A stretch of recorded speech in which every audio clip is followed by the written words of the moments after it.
A ver cómo nos va. Sapo de otro pozo presenta Los cuentos de mi viejo. Cástulo Guerra por Cástulo Guerra. Tajadas de naranja. 12 cuentos y 2 poemas de una salta de antes. Producción Cristi Risca. Asesoría Clarity Guerra.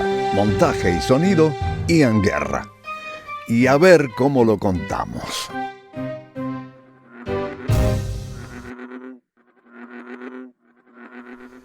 Vamos a ver cómo sale esto.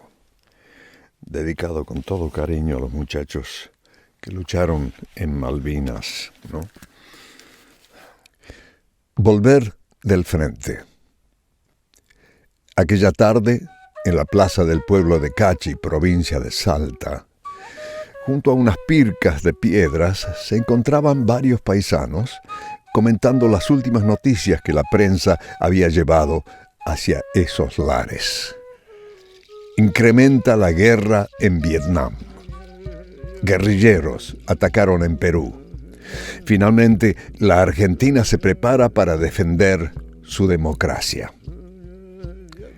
Los que no sabían leer escuchaban con atención estas noticias. Abrían grandes sus ojos tratando de imaginar lo que sería una guerra. Movilizaciones, miseria, abandono total de los hogares, pobres en su gran mayoría, para emigrar a lugares lejanos y luchar por la paz que ansía cada pueblo. Loreto Lera, un muchachón de 17 años, había llegado con sus mulos hasta la rueda de paisanos. A cierta distancia, él escuchaba con suma atención los comentarios de los más leídos. Ahora el servicio militar es a los 18 años, pero dice que si hay de hacer antes también, si la necesidad de defensa así lo obliga, pues, expresó el que tenía el diario en la mano. El Collita Lera abrió grandes los ojos al escuchar los comentarios. Arregló sus chicuas vacías, acomodó sus mercaderías en sus alforjas. Después, arriando sus 3 mulos, se alejó pensativo del lugar sin decir palabra. Loreto era huérfano de padre y vivía con su madre, su abuelo anciano y 3 hermanitos menores. Él era como el jefe de la familia. A pesar de su edad, la vida lo había llevado a reemplazar a su padre, que había muerto de neumonía hacía ya 3 años. Ellos vivían en Cachi Adentro, un pequeño poblado antiguo a unos kilómetros pasando y subiendo cerros desde el pueblo de Cachi a más de 3.000 metros de altura. Loreto iba arriando sus mulos por un camino de herraduras, apurando la marcha. Hoy quería llegar cuanto antes a su rancho. El sol, como un suspiro, se perdía entre los cerros. Y el aroma de las tuscas y el poleo lo embriagaban, al igual que a su cabalgadura, y la brisa echaba a Antarca su gastado sombrero alón. Sus ojotas taloneaban las costillas del animal. Por ahí,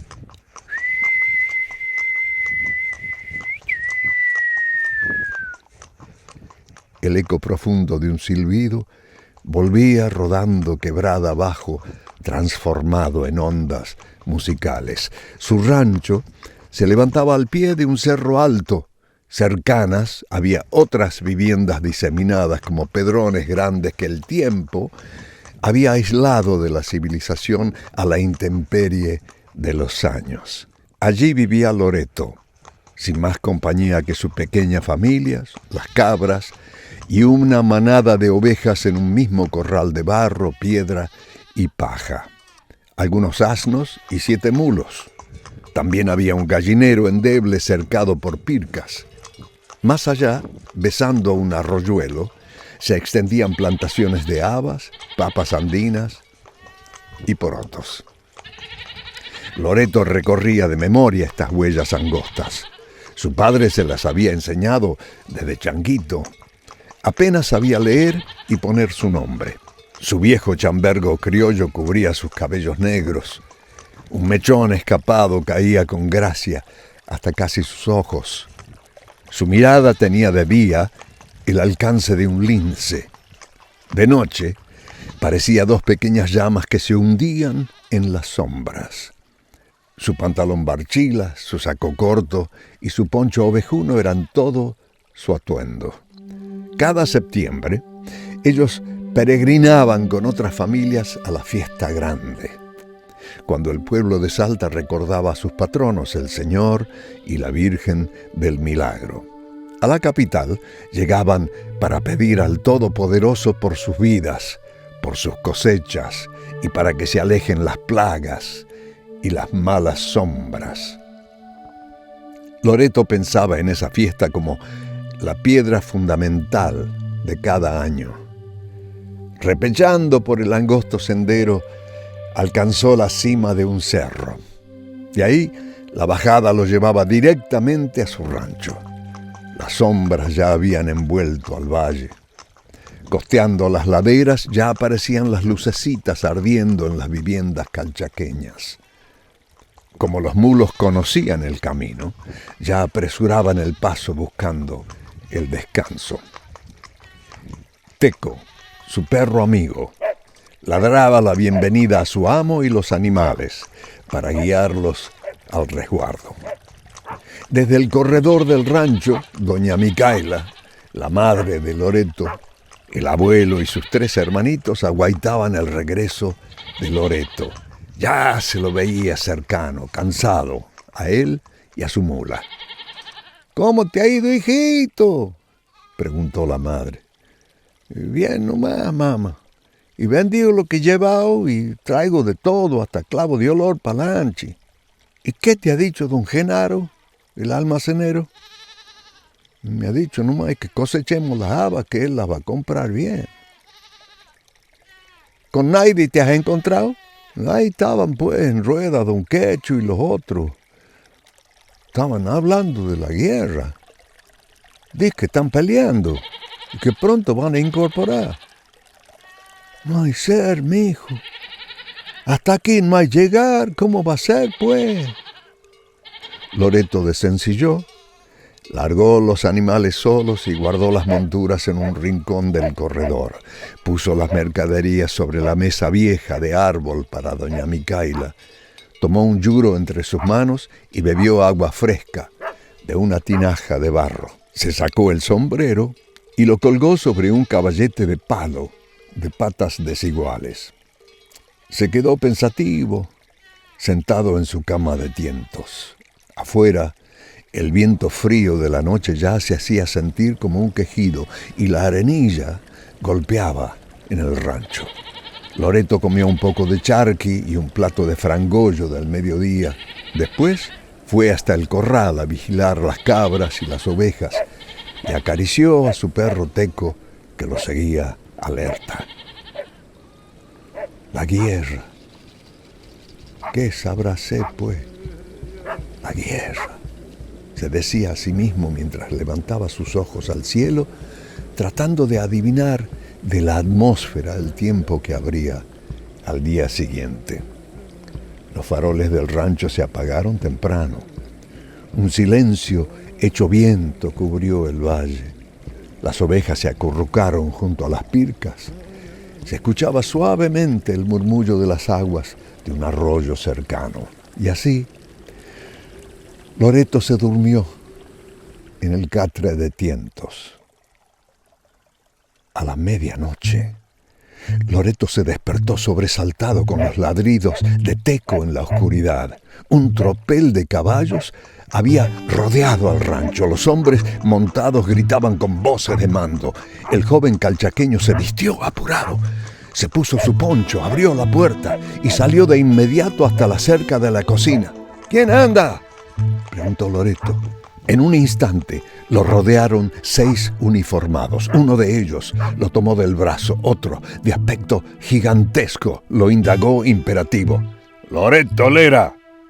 «Sí, señor», contestó Loreto con timidez. «¿Cuántos años tiene Lera?».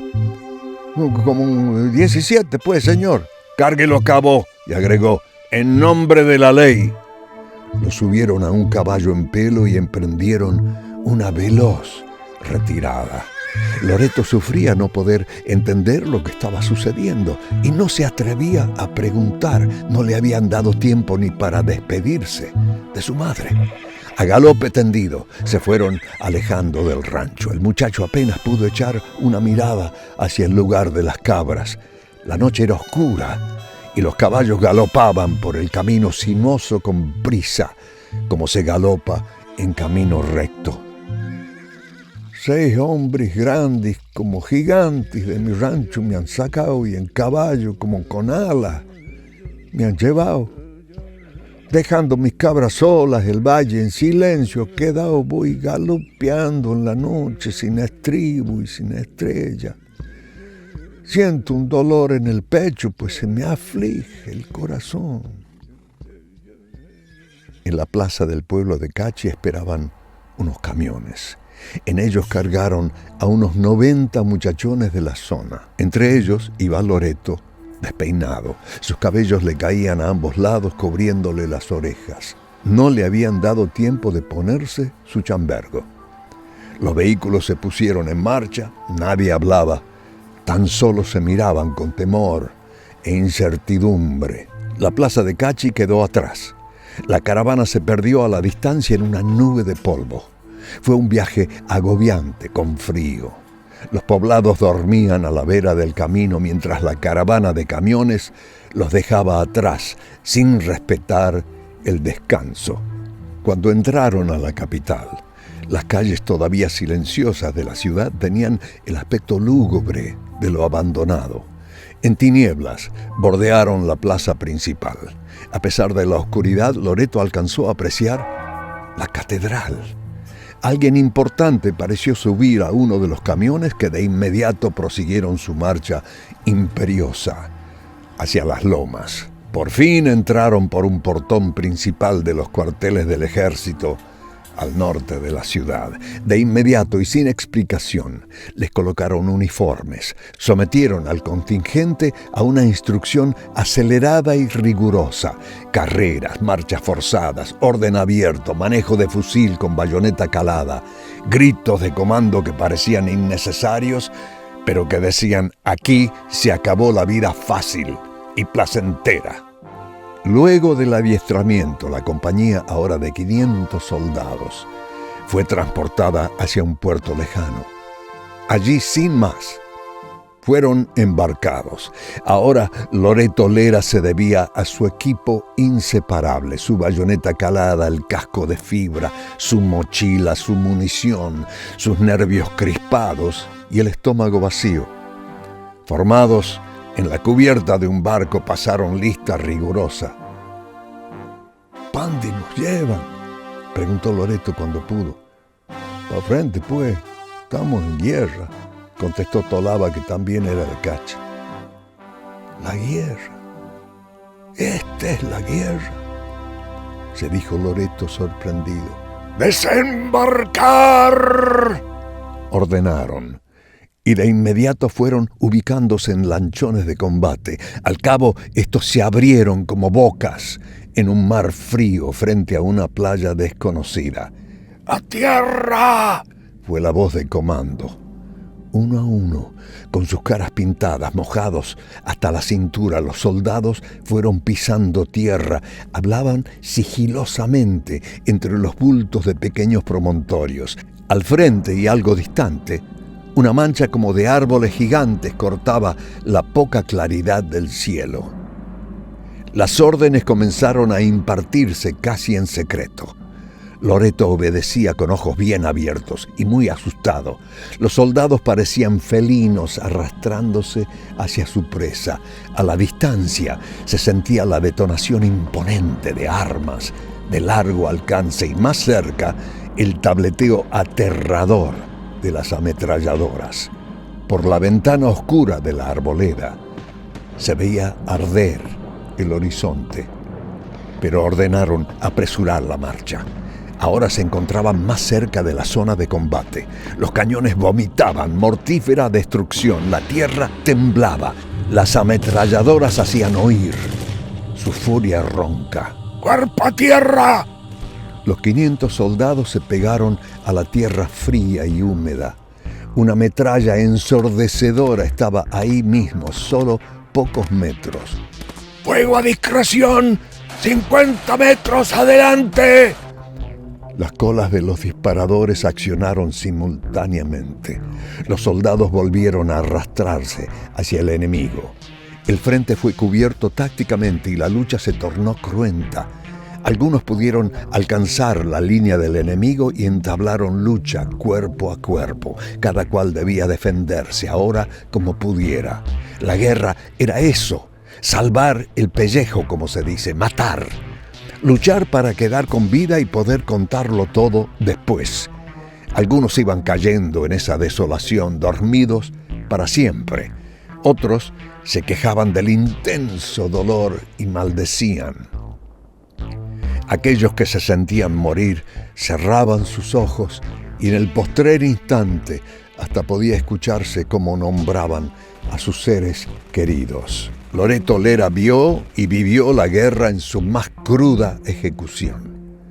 Allí se había olvidado de todo, hasta de sí mismo. Se arrastraba y acometía con fiera valentía. Su instinto semisalvaje lo llevó a hundir muchas veces su bayoneta en el cuerpo del enemigo. ¡Avancen! ¡Al ataque! La bala de un cañón de artillería pesada estremeció la tierra a pocos metros de Loreto, arrojándolo con fuerza. El soldado, al intentar incorporarse, sintió que su pierna derecha había sido alcanzada por una esquirla. Sin pensarlo, abrió con su puñal el pantalón de Loneta. Vio que su pierna sangraba a borbotones. Ya no podía continuar. La vista comenzó a oscurecerse. Quiso incorporarse, pero volvió a caer. Cuando despertó gradualmente, como en tinieblas, descubrió que estaba tendido en la camilla de un hospital de campaña. Los médicos, exhaustos y aturdidos por el caos de los heridos, hablaban a media voz, aunque con urgencia. Loreto escuchó desorientado. Que le tomen las medidas, le pondremos una prótesis de palo. Loreto movió la mano para tocar su pierna derecha, solo para darse cuenta, confundido, que no la tenía. Se la habían amputado a la altura de la rodilla. Por la abertura de la carpa de campaña miró hacia afuera y constató dónde se encontraba. En un improvisado mástil flameaba una bandera, que no era la suya. Loreto Lera lloró desde lo hondo de su ser. Se perdió luego poco a poco en un profundo sueño, tal como se cae en un abismo. Troc, troc, tuc, troc, troc, tuc, troc, troc. El joven de los valles entraba así por la calle principal de Salta. La ciudad estaba iluminada. Había un gentío que entraba y salía de la catedral frente a la plaza 9 de Julio. Loreto escuchaba murmullos a su paso. Ese es Loreto Lera, de cacha adentro, y han puesto una pierna de palo. Así volvía el joven ballisto del frente, donde había luchado como un valiente. Y la gente lo miraba con admiración, aunque tal vez sin imaginarse por lo que él y sus compañeros habían pasado. Troc, trac, tuc. Se abrió paso entre la muchedumbre y se ubicó frente a la catedral, sobre el césped de los canteros de la plaza. Es la fiesta grande del Señor y la Virgen del Milagro, susurró mientras giraba la vista para todos lados buscando a su madre. Pero no la veía. ¿Cómo no están? Si ellos dijeron que vendrían, pues, se decía a sí mismo. En ese instante culminaba la gran procesión y las imágenes sagradas del Señor y la Virgen entraban nuevamente a la iglesia por el portal amplio. Un mar de pañuelos blancos se agitó celebrando el momento. Un coro de voces elevó su cántico esperanzado al cielo. Loreto se arrodilló como pudo y abriendo los brazos, pidió: Mi Señor, señora mía, la guerra no, pues. La guerra, no. Las imágenes volvieron a sus altares de siempre y de a poco la muchedumbre que había venido de lejos despejó el lugar. Así, la fiesta culminaba. Loreto, completamente solo y desolado, se quedó dormido en un banco de la plaza, vencido por el cansancio. La gente que pasaba se lamentaba por el pobre muchacho, el pata de palo. Esa es la guerra, Dios mío. La guerra, exclamaban. En ese instante, un agente de policía le habló a Loreto. ¡Despierte, amigo! ¡Despierte! Se ha quedado dormido. Despierte, que ya es tarde. Mientras, el joven pata de palo seguía durmiendo. Loreto, despertate, que es tarde, pues. ¡Ah! Expresó Loreto despertándose aturdido y mirando a su madre, exclamó: ¡Mamá! ¡Sos vos, mamá! Pero ¿y la fiesta grande? Faltan 15 días para eso, chango. Levantate, pues. Tenés que cosechar las habas primero para que podamos ir a la capital. Loreto se incorporó y empezó a caminar por el rancho, cojeando de la pierna derecha. ¿Qué has amanecido, rengo, muchacho? Capaz que has dormido mal, pues. Loreto llevó su mano a la pierna derecha y vio que nada faltaba. Miró a su madre y abrazándola exclamó casi llorando: ¡La guerra! Ahora sé lo que es la guerra. Ve, pues. ¿Cómo vais a ver? Si ni has salido del rancho. Loreto Lera vio los primeros rayos del sol sobre el potrero. La brisa mañanera acariciaba los caballos en el corral.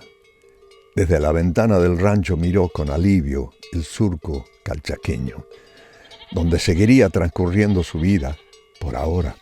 Y en la quietud de aquel surco, Loreto vislumbró un camino, el del trabajo, el del sacrificio de cada día, el de la humildad, pero siempre, pensó Loreto, un camino donde gobierne la paz. Chao.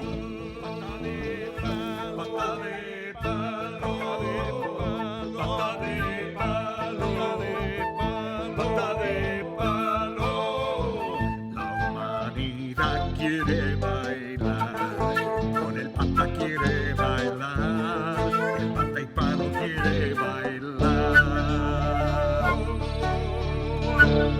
En una pata vamos a bailar.